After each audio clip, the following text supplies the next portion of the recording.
sehari-hari sebagaimana semestinya. Bersama saya Eka Fitriani dalam mata kuliah Ulumul Hadis. Pada kesempatan kali ini saya ingin mencoba menjelaskan materi mengenai klasifikasi atau pembagian hadis berdasarkan kualitas rawi, di mana dalam pembagian hadis ini terdapat 3 bagian, yaitu hadis sahih, hadis hasan, dan hadis dhaif. Yang pertama yaitu hadis sahih, di mana hadis sahih secara bahasa yaitu sehat lawan dari sakit. Sedangkan menurut istilah yaitu terpenuhinya syarat-syarat hadis, yaitu sanadnya bersambung dari awal sampai akhir, yang diriwayatkan oleh orang rawi yang adil, dabir, serta tidak ada syadz dan tidak ada ikat atau cacat. Nah, dalam sebuah hadis ini memiliki 5 syarat-syarat yang harus dipenuhinya seorang rawi. Yang pertama yaitu sanadnya bersambung. Mendengar kata-kata sanad, pasti terbesit di dalam pikiran kita, apa sih itu sanad? Sanad yaitu rangkaian seorang perawi yang memindahkan matan atau isi hadis dari sumber primernya atau dari gurunya. Contohnya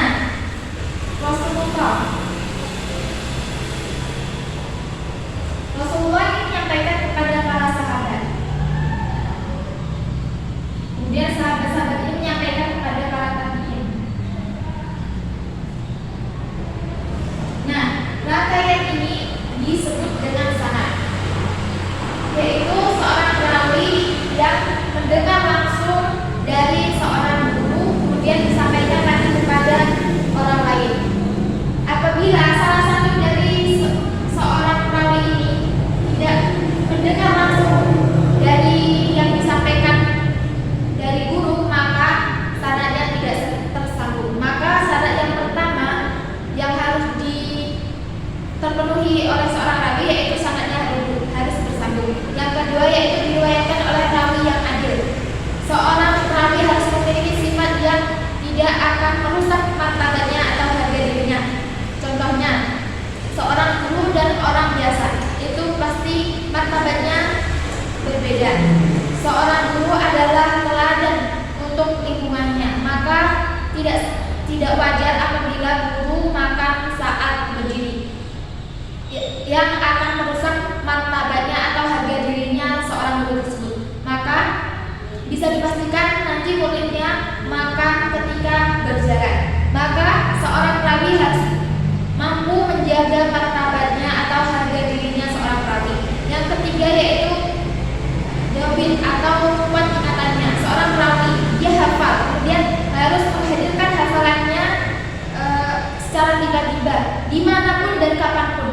Maka seorang rawi harus mampu menghadirkan hafalannya detik itu juga.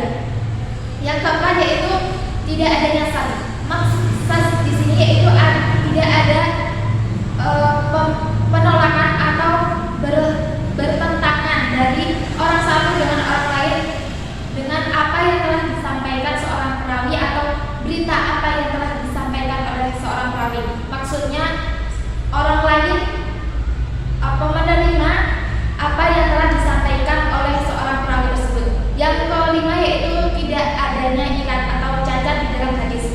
Kemudian bagian hadis sahih ini terdapat menjadi 2, yaitu lizatihi dan riwayatihi. Lizatihi ini yaitu terpenuhinya syarat-syarat hadis sahih, yaitu sanadnya bersambung, diriwayatkan oleh rawi yang adil, dabir, tidak ada syadz dan tidak ada cacat atau ilat. Kemudian pembagian hadis sahih yang kedua yaitu riwayatihi, di mana riwayatihi ini tidak terpenuhi syarat-syarat hadis sahih, tetapi mendapatkan bantuan dari sumber hadis yang lain. Contohnya, isi hadisnya sama. Kita buat kelompok 1, di sini kelompok 2, dan kelompok 1 ini guru. Kemudian guru ini menyampaikan kepada muridnya, anggap saja si fulan. Nah, fulan ini menjadi guru, maka menyampaikan kepada muridnya, anggap saja idul. Nah, dari kelompok 1 ini terpenuhinya syarat-syarat hadis sahih, maka hadisnya sahih.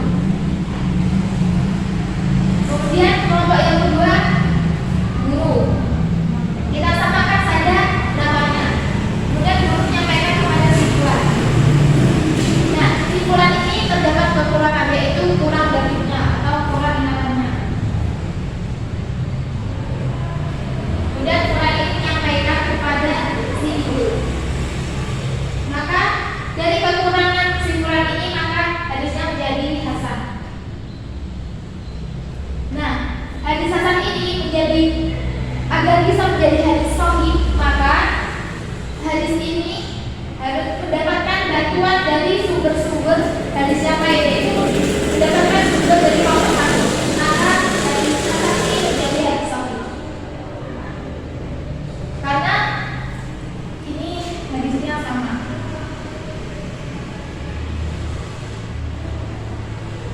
Nah, kemudian pembagian hadis yang kedua yaitu hadis hasan, di mana hadis hasan secara bahasa itu baik dan bagus, sedangkan menurut istilah yaitu terpenuhinya 5 syarat-syarat hadis hasan, yaitu sanadnya bersambung dari awal sampai akhir, diriwayatkan oleh rawi yang adil, kurang dabitnya, saya ulang, kurang dabitnya. Kalau hadis sahih tadi dabitnya kuat, sedangkan hadis hasan ini kurang dabitnya. Kemudian yang keempat, tidak adanya sas dan tidak ada ilat atau cacat. Kemudian dalam hadis hasan ini juga dibagi menjadi 2 bagian, yaitu li zatihi dan li ghairihi.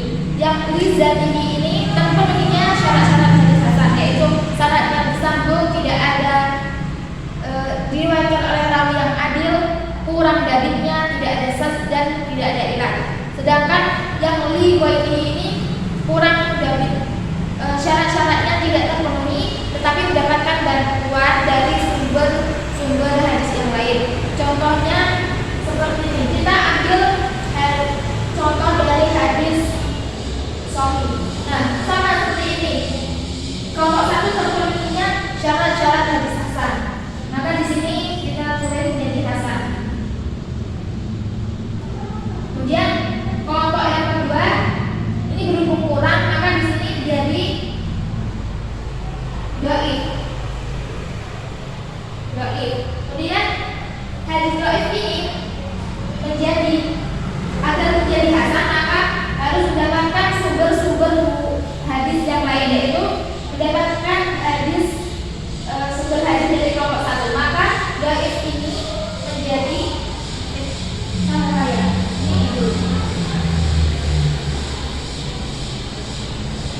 maka dhaif ini menjadi hasan.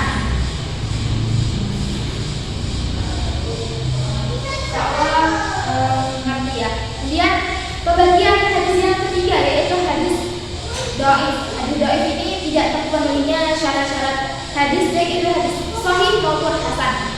Nah, terus bagaimana hukum pengamalan hadis dhaif? Nah, terdapat 3 pendapat para ulama, yaitu yang pertama, hadis dhaif tidak boleh diamalkan, baik itu yang hukum maupun keutamaan amalan. Ini pendapat menurut Yahya ibn Ma'in, Imam Bukhari, Imam Muslim, dan Ibn Hamzah. Dan yang pendapat yang kedua yaitu boleh diamalkan. Nah, para ulama tidak setuju dengan boleh diamalkan karena menjaga kehati-hatiannya, yaitu menurut pendapat Abu Dawud dan Imam Ahmad. Kemudian pendapat yang ketiga yaitu boleh diamalkan tapi hanya keutamaan amal saja.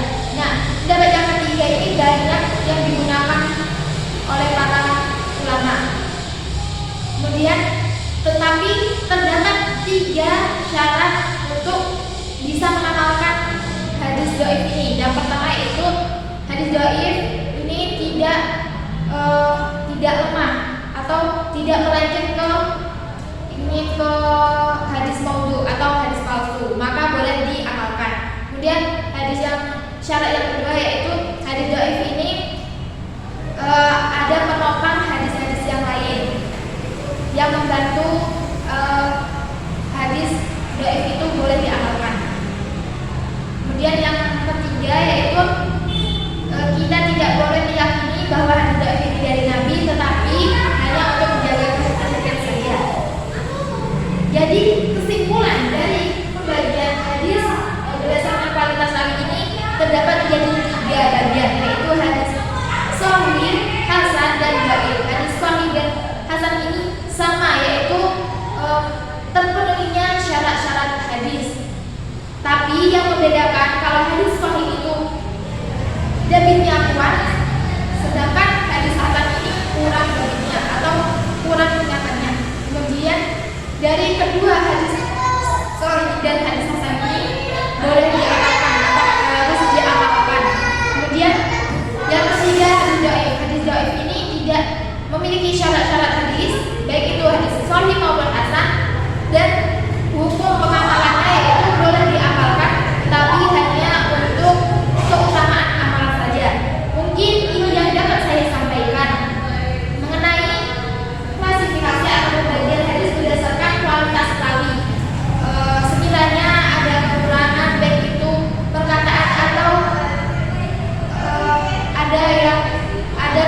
kepada